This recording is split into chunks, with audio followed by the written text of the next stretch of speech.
Hey, Hey, how's it going? how are you? I'm good. I'm doing good. Enjoying this summer weather. I don't know what it's like there, but it's 85. It's very humid today. It's like 85, really kind of feels tropical, but I'm not complaining. I like it. Yeah. No, Cleveland is yeah, it's kind of balmy, but it's not hot. It's like 70, but it's not raining and it's been raining forever. So we'll take it. Yeah. You guys have had some nasty weather recently. It's crazy. I know. I know. We're supposed to just be like mild and always just like mediocre weather. But lately Yeah. it's been so rainy. So I'm ready for it. Doesn't feel like summer started, but it has. So I'm so excited that we're talking about all things summer today. Yeah, same. I know I've been getting a lot of questions from clients, so I think it'll be really good to kind of cover a few of these topics and help some people out. But yeah, I'm excited.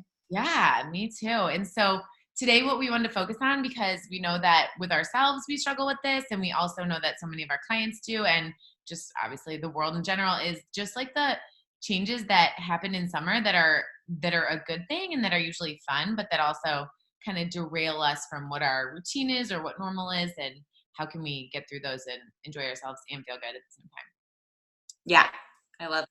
So time. good. But I think you're first, right? Are you going to cover a topic today?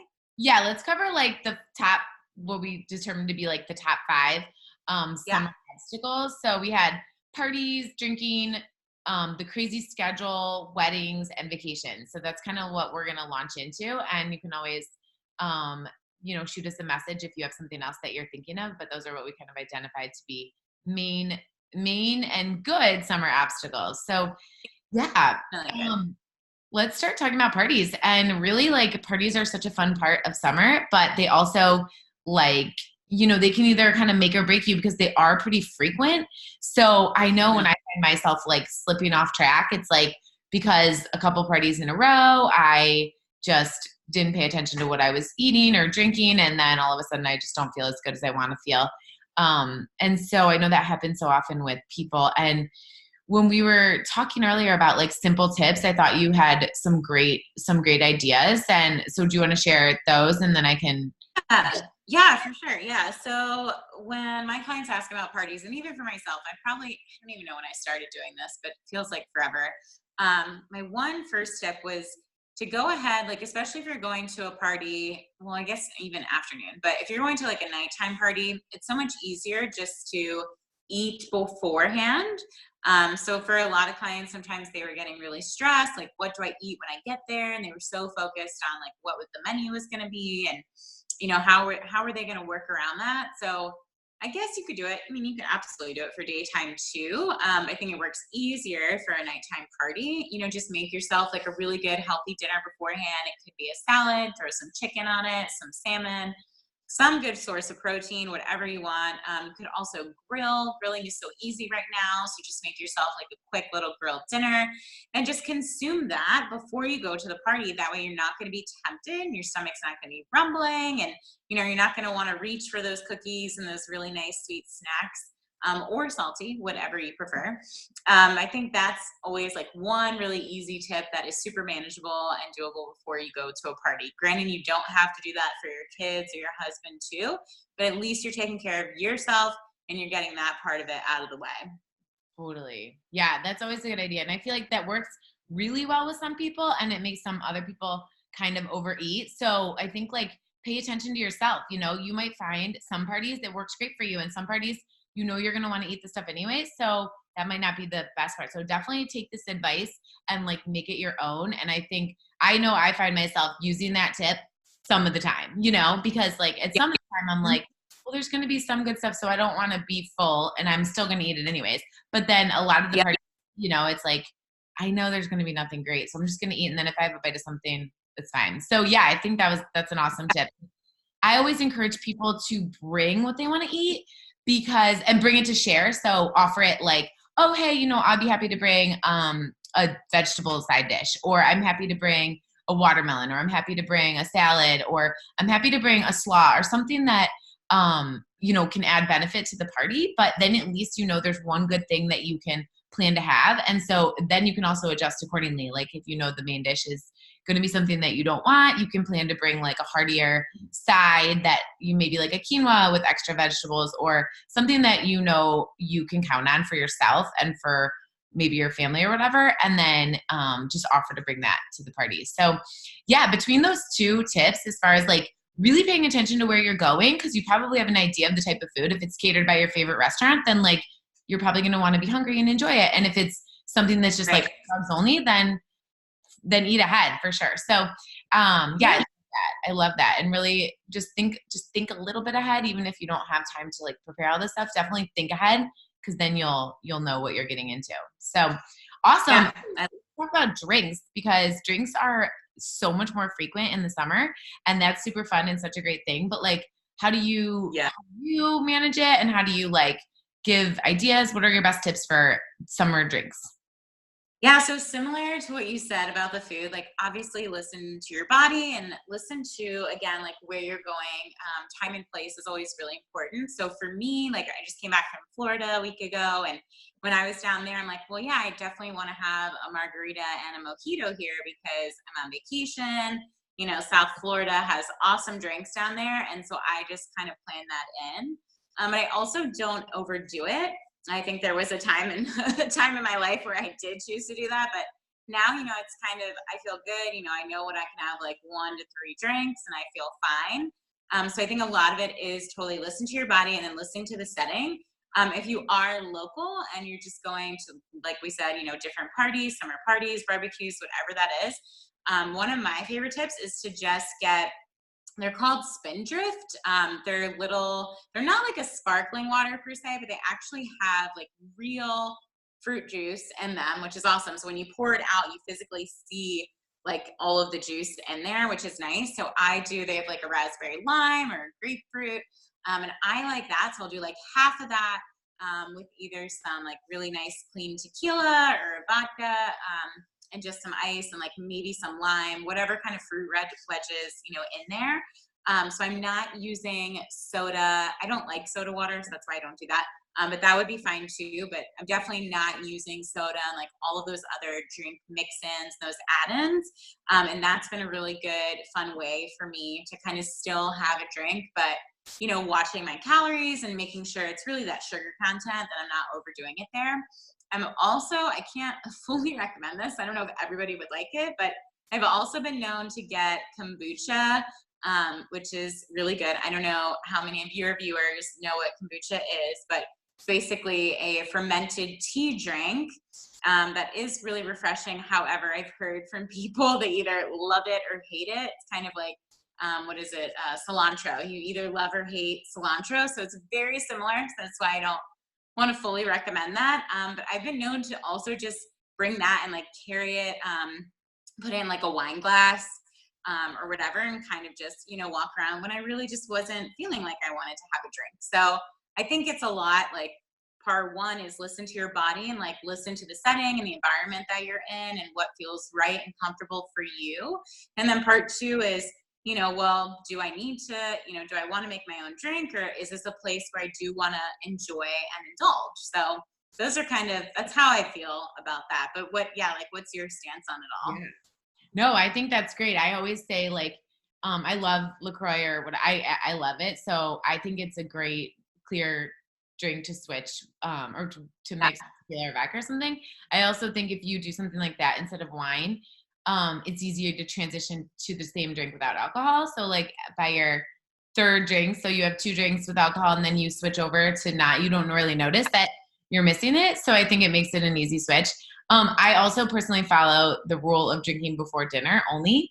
And so I often tell my clients this because I find that it's most enjoyable for me personally, and is like that first drink when like before you've had dinner and like everyone's hanging out, and then maybe I'll have a second, and then once we have dinner I don't drink anymore. So then waking up the next morning isn't so bad because you haven't had like 2 extra glasses of wine after dinner where you're already tired and like you just get a headache and stuff like that. So that tip I definitely keep in place in the summer because I find it like allows me to enjoy myself, but kind of gives me just my own personal limit of like, okay, that's good. Then once you eat, fill up on good stuff, and then you drink water the rest of the night, like you feel great the next day. So yeah, absolutely great. I love those tips. And yeah, definitely staying away from the sugary mix-in. So if there are, Yeah. there's so many great suggestions for, drinks without sugar right now. Even if you do wine and you add seltzer or spritzer to have like a wine. Yeah, uh, totally. yeah. I So love yeah. And Yeah, and the Skinny, like I know the Skinny brand, like she makes really nice like skinny mixes, skinny margarita, mojito, all of that. Like, there's other options just like we're saying. And I think it's less about restriction and more about listening to your body, right? Like all of this is bio-individual. So we're not gonna say like everyone do this. Totally listen to your body and see what works best for you. Everybody is different. yep. No, that's awesome. Yep. I love Yeah. that. I love that. I think What sometimes, is well, one last thing on the drinks. I think sometimes people need okay? permission to say like, if you don't feel like drinking, you don't have to drink. Like you should bring Yeah, like a kombucha or a LaCroix or something, but like also just that permission, like if you don't yeah. feel like it, you don't have to. So don't just like go with it. Just like carry a drink around that you want, but just kind of being aware. I think that's a nice thing. Cause I know sometimes like it's so easy to get caught up in just like, oh, I wasn't really going to drink, but I will. So just remembering that that choice is always a good thing. Totally. Yeah, absolutely. Yeah, stand firm on what works best for you. Absolutely. Do not giving in to peer pressure. Peer pressure is still as real as it is now as it was, when we were in middle school. So absolutely, I totally agree with you. Yeah, stand firm and just, believe what is best for your body and just be in that place. Yeah. No, absolutely. I love that. Yes. So we are on to schedules, right? Oh, good. Oh, yeah. Yeah. Schedules. Yeah. You start with that one. That's a good one. Okay. So we've covered parties, we've covered drinks. So summer schedules. I mean, I know with 3 kids, like our schedule completely changes. We have no school now. I have babysitters instead of school for the kids. We're gone so many weekends out of town. We have camps and like we said, just all the things have changed around and no longer does the routine that happened all year work anymore. So what I try to remember for myself and for clients is really that you have to create a new routine. So that's first of all, like you can create a new routine. It's not going to look the same as your school routine. In 2 ways. One, it's not going to, of course, be the same as your school routine because that obviously involves school and the certain bus times and stuff.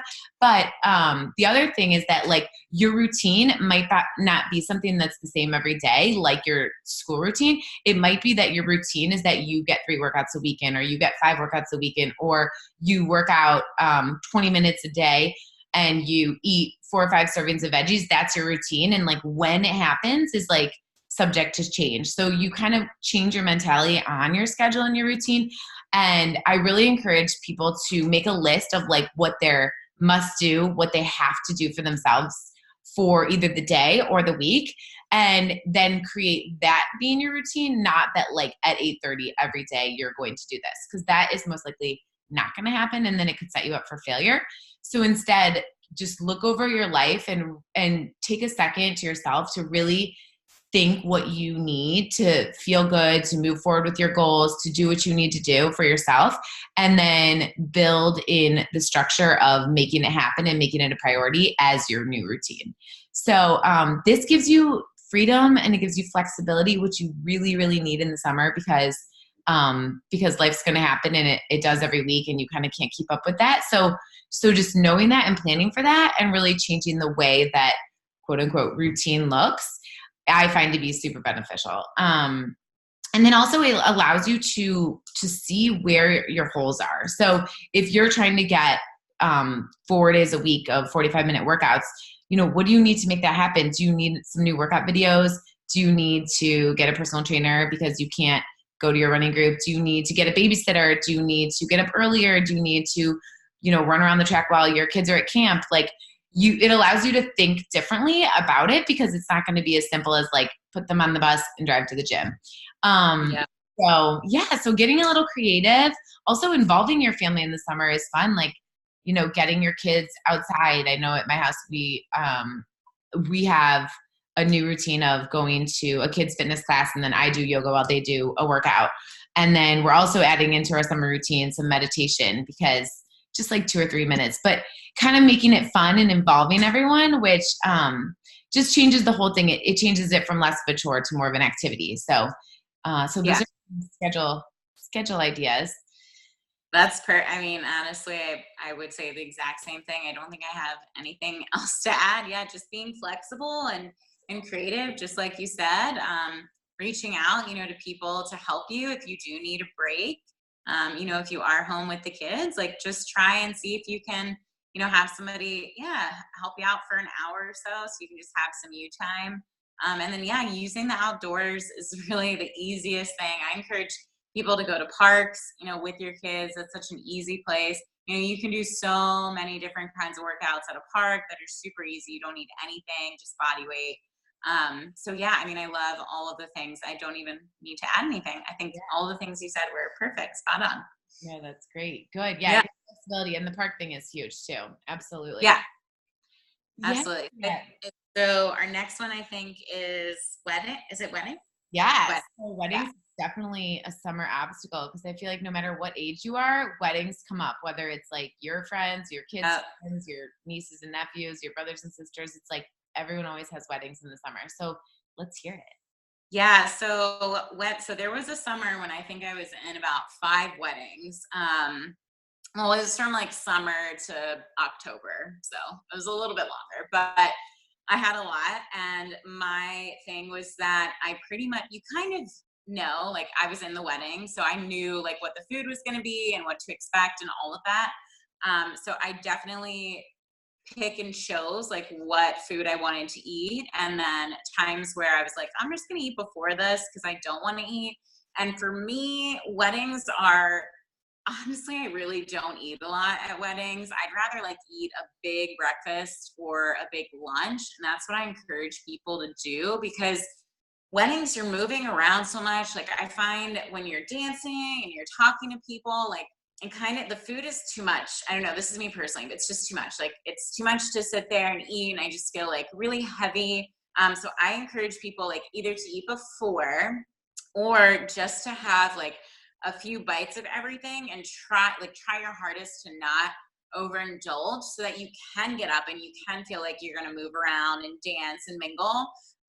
But and certainly like pick and choose what your favorite things are. Like if they're having crab cakes, I live in Maryland, so that's obviously a big thing. Like, yeah, I mean, obviously I want to eat that. That's something you rarely have. But if they're doing maybe just like a chicken or steak and that's something you have all the time, then maybe just have a few bites and then enjoy something else that you don't get all the time. Like, that 80-20 rule is really good to apply to weddings. And then obviously like the alcohol part too, same thing. Like I think your idea of drinking before the dinner is probably key too at weddings, because a lot of them, go much later into the night. So I think you're setting yourself up for success when you're doing that rule. I think it's about listening to your body. Like, what priorities do you have? If you are in a really consistent workout schedule and you can have, this day to indulge and enjoy these things, then that's awesome. That's cool.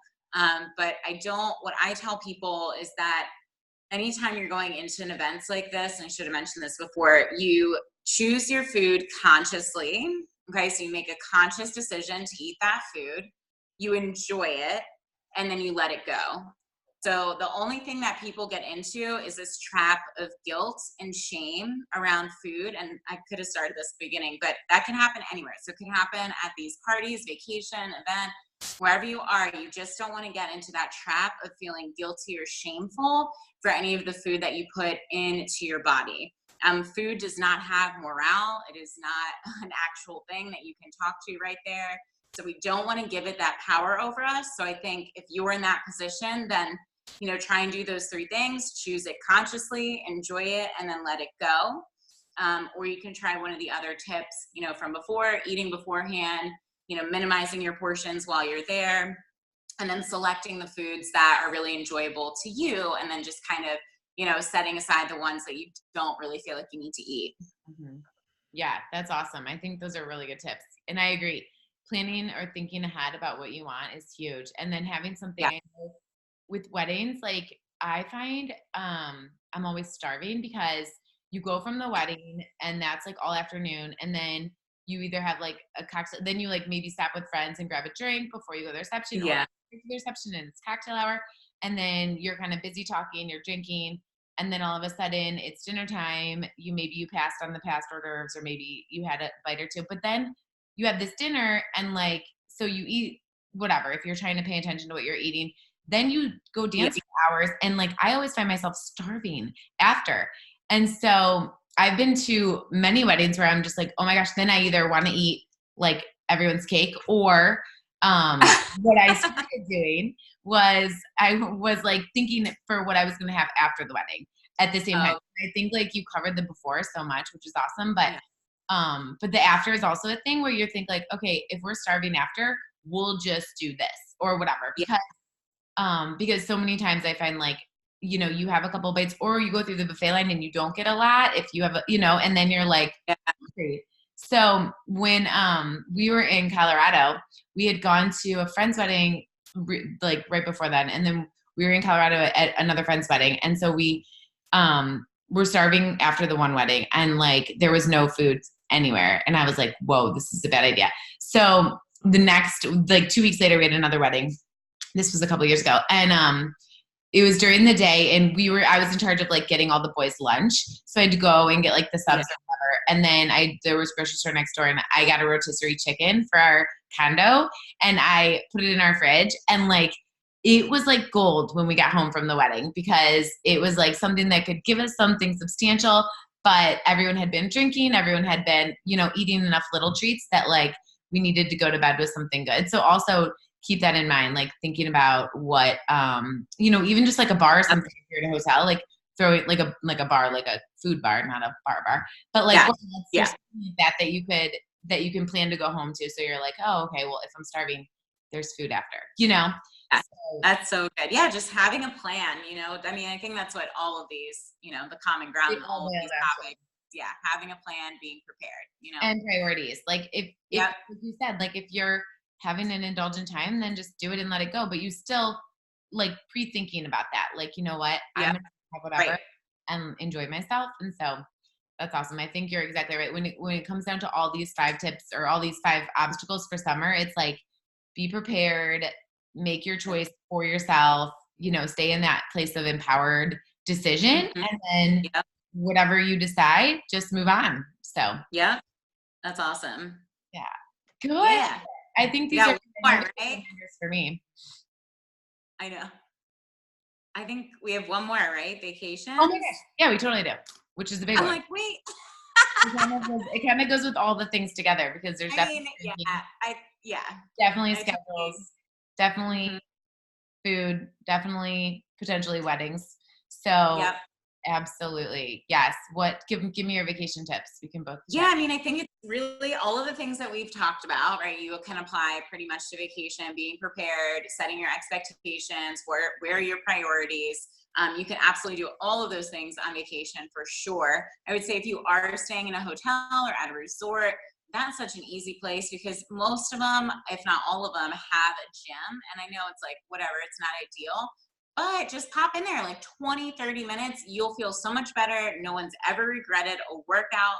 If you don't want to be inside, I think go outside, go for a walk with the family, like do some fun body weight exercises at the beach or, at the pool. It doesn't matter. But I think moving your body before you're having a day where you're like lounging by the pool or the beach is key, because you will feel a million times better instead of just like waking up, going to breakfast, and then just laying around all day. I can guarantee it that you'll feel better. You'll have more energy. And it's just going to start your day off right. So I always encourage people, like if you're on vacation for a week, aim for like 3 to 4 days of maybe popping into the gym or moving your body at least like 30 minutes. That's always my minimum. If you can, just 30 minutes. And then those other days, just do like fun outdoor activities, plan excursions, go for walks, just move your body as much as you can so that you don't feel like you were stagnant the whole time and just hanging out there.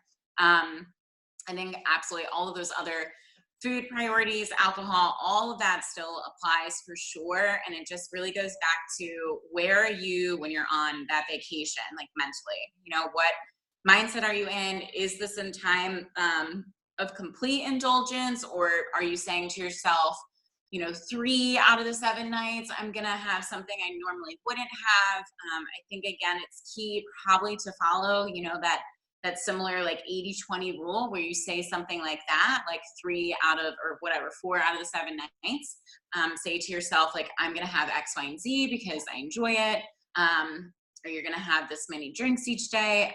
It's different for everybody, but it just goes back to what we said is having a plan, being prepared, and then what are your expectations and priorities for that vacation? Yeah, I love that. I mean, I think yes to everything you said, especially the morning. I think the morning sets the tone for the day too. And like, Yeah. as you said, are you using this vacation as like kind of a reset? And if you're not, Mhm. is there any way you could think of part of it as a reset? Because I mean, you're going to reset yourself probably sleeping more, maybe catching up on your reading, especially like quality, Yep. but also thinking of it like wherever you are doing whatever, like how could you make it a little bit of a retreat for yourself as far as like, oh, I do have a few extra minutes to like work out and take a walk, or Yeah. whatever, get a little more movement, do meditation that you might not otherwise do, go to yoga, or do an app that you don't have time for in your regular life. So thinking of that vacation as like a personal retreat with wherever it is definitely going to help with that. But Yeah. I love all your tips. And I think, yeah, you're right. Like just reviewing the things from that we have already Yeah. discussed is huge. And then doing a little research. So, it, like if you can Yep. get class, or if there is a gym, or do you need to throw a band in your bag, or just, look up Yeah. is awesome. So Yeah. yeah, I think We did it.